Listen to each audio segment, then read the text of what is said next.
사랑하는 하나님의 가족 여러분, 평안하십니까? 인간은 아주 오래전부터 질문을 던져왔습니다. 우리는 어디에서 와서 어디로 가는가?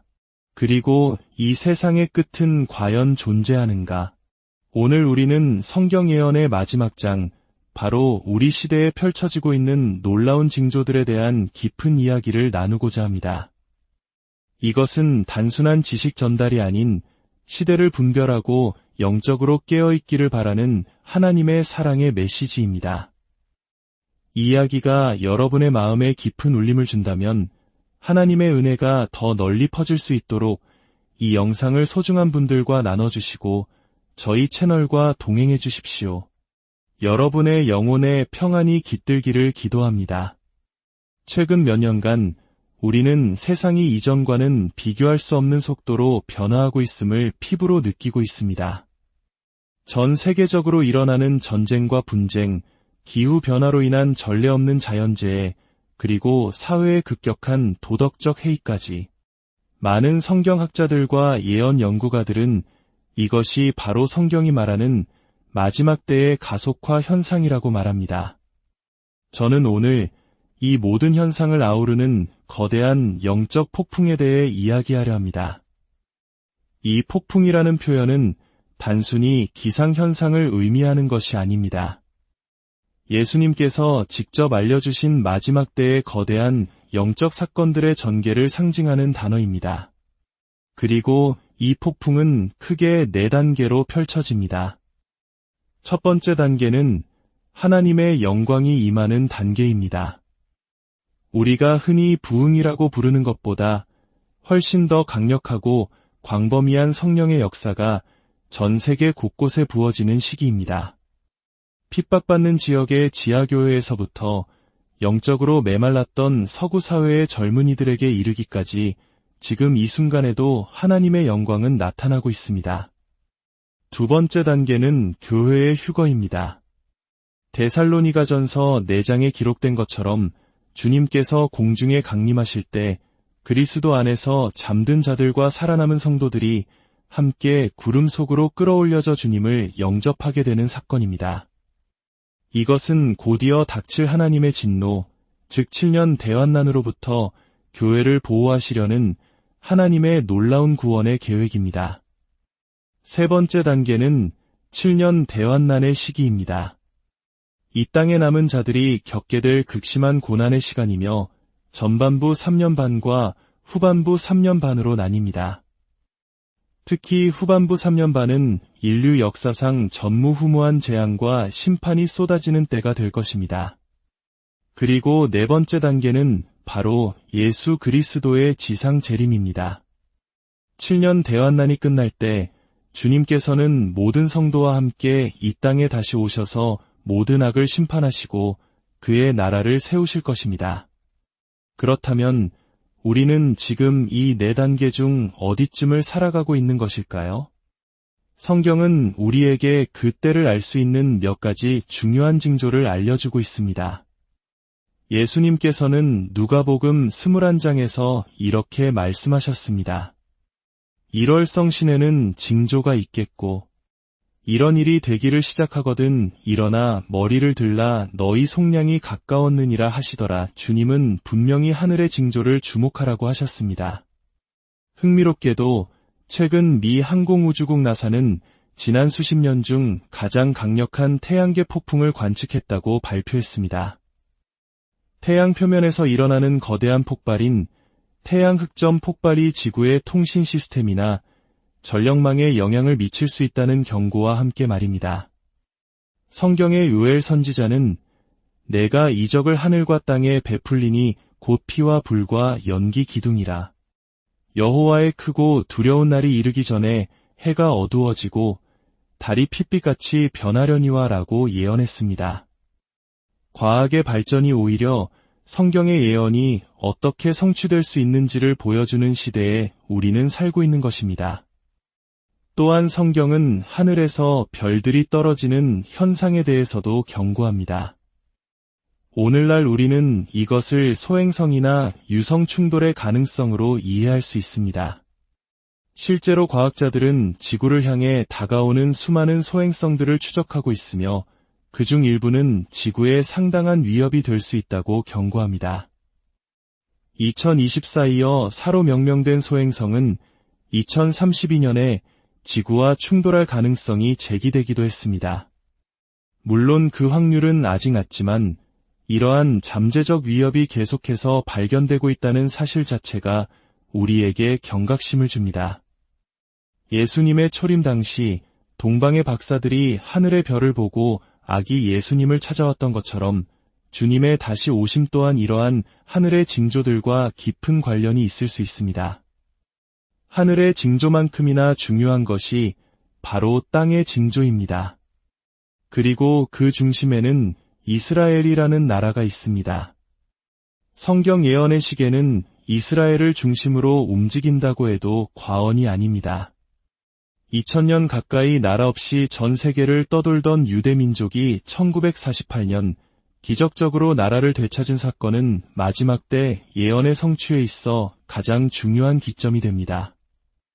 이는 역사상 유례를 찾아볼 수 없는 초자연적인 사건이었습니다.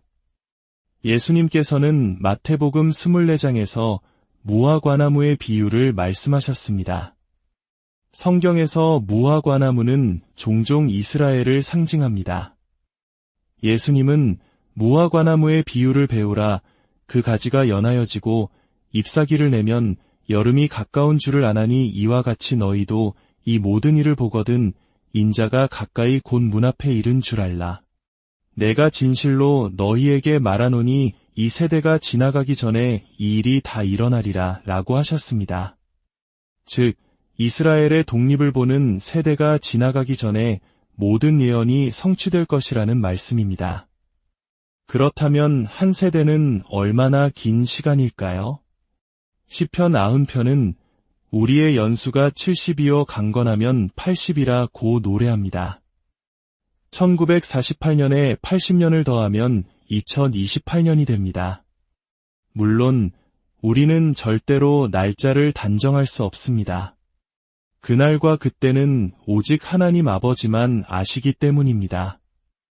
하지만 우리는 주님께서 말씀하신 계절이 바로 지금이라는 것을 분명히 알 수 있습니다. 바로 이 마지막 세대, 여호수아 세대가 지금 살아가고 있는 것입니다. 약속의 땅 가나안 입성을 목전에 두었던 여호수아 세대처럼 우리 역시 주님의 다시 오심이라는 영원한 약속의 성취를 바로 눈앞에 두고 있습니다. 이러한 시대적 배경 속에서 오늘날 교회의 모습은 어떠합니까? 요한계시록에는 마지막 때의 교회를 라오디게아 교회의 모습으로 묘사합니다. 이 교회는 스스로 나는 부자라 부유하여 부족한 것이 없다고 말하지만 주님께서는 내 곤고한 것과 가련한 것과 가난한 것과 눈먼 것과 벌거벗은 것을 알지 못하는도다 라고 책망하십니다. 물질적으로는 풍요롭지만 영적으로는 차지도 뜨겁지도 않은 미지근한 신앙. 이것이 오늘날 많은 교회의 현실이 아닌지 돌아보게 됩니다. 수많은 교회들이 문을 닫고 다음 세대는 신앙을 잃어가고 있습니다. 하지만 절망 속에서도 희망은 있습니다. 바로 폭풍의 첫 번째 단계, 하나님의 영광이 지금도 놀랍게 나타나고 있기 때문입니다. 예언자 하박국은 물이 바다를 덮음같이 여호와의 영광을 인정하는 것이 세상에 가득하리라고 예언했습니다. 이슬람 국가인 이란에서는 100만 명이 넘는 무슬림들이 예수를 믿고 지하교회에서 뜨겁게 신앙을 지키고 있으며 이는 인류 역사상 가장 빠른 교회 성장으로 기록되고 있습니다. 힌두교의 핍박이 거센 인도에서도 아프리카의 여러 나라에서도 수백만 명이 모여 밤을 새워 예배하며 하나님의 기적을 체험하고 있습니다. 심지어 복음이 시작되었지만 지금은 텅 비어버린 유럽의 교회들 안에서도 젊은이들을 중심으로 새로운 부흥의 불길이 타오르고 있습니다. 하나님께서는 세상의 교회가 미지근해질 때 핍박과 고난 속에서 순결한 믿음을 지키는 남은 자들을 통해 당신의 영광을 드러내고 계십니다. 사랑하는 성도 여러분, 이 모든 징조는 우리에게 무엇을 말하고 있습니까? 시간이 얼마 남지 않았다는 것입니다. 주님께서 우리에게 주신 사명을 감당해야 할 긴급한 때라는 것입니다. 저는 기도 중에 주님의 애타는 마음을 느꼈습니다. 내 교회는 어디에 있느냐? 그들은 잃어버린 영혼들에게 나아가고 있는가? 내가 하늘에서도 잃어버린 자들을 위해 슬퍼하며 나의 상처를 품고 중보하는 것을 너희는 알지 못하느냐? 너희는 세상의 소금이다. 소금이 만일 그 맛을 잃으면 무엇으로 짜게 하리요? 후에는 아무 쓸데 없어 다만 밖에 버려져 사람에게 밟힐 뿐이니라. 너희는 세상의 빛이다. 너희 빛이 사람 앞에 비치게 하여 그들로 너희 착한 행실을 보고 하늘에 계신 너희 아버지께 영광을 돌리게 하라. 너희는 어두운 세상을 비추는 나의 사절단이다. 주님은 지금도 잃어버린 영혼들을 찾고 계십니다. 그리고 그들을 위해 기도하고 행동할 교회를 찾고 계십니다. 이제는 더 이상 미룰 수 없습니다. 삶의 분주함 속에서 잠시 잊고 있었던 하나님의 부르심을 다시 기억해야 합니다. 각자에게 주신 목적과 사명을 완수해야 할 때입니다. 우리의 일상 속에서 만나는 모든 사람에게 그리스도의 사랑과 복음을 전해야 합니다. 혹시 이 영상을 보시는 분 중에 아직 예수 그리스도를 개인의 구주로 영접하지 않은 분이 계십니까? 당신의 삶이 어디에서 와서 어디로 가는지 확신이 없으십니까? 그렇다면 지금이 바로 기회입니다. 하나님은 당신을 심판하기 원치 않으십니다. 오히려 당신을 구원하시고 영원한 생명을 주시기 위해 독생자 예수 그리스도를 이 땅에 보내셨습니다. 누구든지 그를 믿으면 멸망하지 않고 영생을 얻게 될 것입니다. 저를 따라 진심으로 기도해 주십시오. 사랑의 주 예수님, 저는 죄인입니다. 오늘 저는 주님께서 저의 죄를 대신하여 십자가에서 죽으시고 부활하신 하나님의 아들이심을 믿습니다. 제 마음의 문을 열고 예수님을 저의 구주와 주인으로 영접합니다. 제 삶을 주님께 드립니다. 저를 다스려 주시고 주님이 원하시는 사람으로 변화시켜 주옵소서. 저를 죄에서 구원해 주시니 감사합니다. 영원한 생명을 주시니 감사합니다. 예수님의 이름으로 기도합니다. 아멘. 이 기도를 진심으로 드리셨다면 하늘에서는 당신을 위한 큰 기쁨의 잔치가 열리고 있습니다. 이제 당신은 하나님의 자녀가 되었습니다. 사랑하는 하나님의 가족 여러분, 마지막 때의 징조는 우리를 두렵게 하기 위함이 아닙니다. 오히려 우리를 깨우고 준비시키며 거룩한 기대로 마음을 채우기 위함입니다. 우리의 구원이 처음 믿을 때보다 더 가까워졌습니다. 등불의 기름을 준비하고 신랑 되신 예수님을 맞이할 준비를 합시다. 여러분이 예수 그리스도를 구주로 영접하셨다면 기뻐하십시오. 천국은 바로 여러분의 것입니다. 평안하십시오. 하나님께서 당신을 축복하십시오.